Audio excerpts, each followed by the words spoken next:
All right. Russell. What we do today? Whole lot, nothing. I guess we still got to look out for a lower high. Nothing day so far as far as the Russell goes. A little bit green. Yeah, big deal. Nothing crazy. I couldn't really be bullish until it breaks above that. As far as now, these expected moves are right.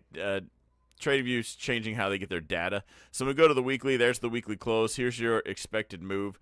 So when we jump down in here into these lower levels, we can actually just turn that off. There we go. These white lines are in the right spot for everyone that has my charts. Again, most of your stuff happened in the morning and then a nothing day. We talked about this last night, about this week just probably being a whole bunch of chop. You know, we have nothing today and tomorrow as far as catalyst-wise. We have the rate decision, which is going to be nothing, but I guess a lot of people are looking for, are they going to hint to something later? Are they going to hint to rate cuts or I guess adding increases? Whatever verbiage they think comes out there. Might move the market for a little bit, but you know it's going to be a nothing burger. I guess just keep an eye out on the volatility for that day. But tomorrow's going to be nothing. We have earnings. I want to say Amazon and AMD are to win it. We know they're this week. You guys know I went long both of those today.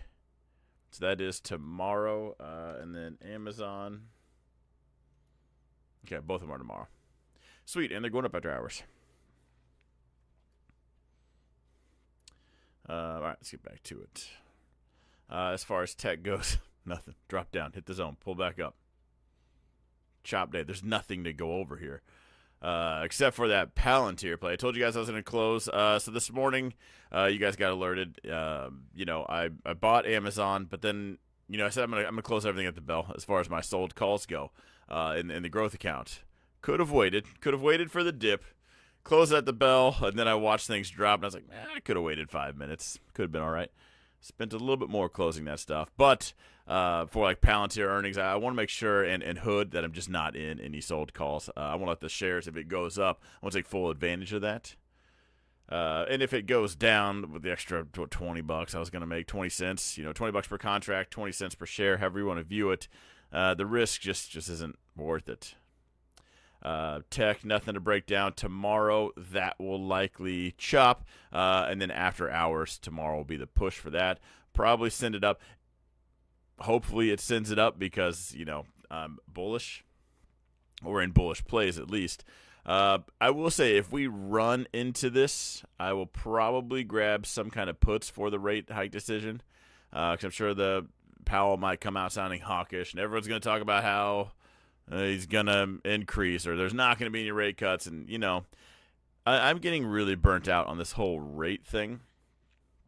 I guess the market needs an excuse for people to do things. But it's getting really annoying to even talk about it. Is anybody else with me on that? I don't get how the other YouTubers are talking about it non-stop. Every time it's the same story. Just what if I just start changing the dates on some older videos? Powell's going to say something.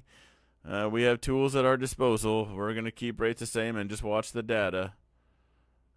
Let's just retitle some things. I don't know why. I don't know where that came from. I'm just burnt on the whole rate thing. I can't wait for it to not be an excuse anymore. Qs, again, gapped up, nothing day. Everything that happened today we talked about last night. There's literally nothing that should surprise you or change anything. We literally called every bit of this out last night.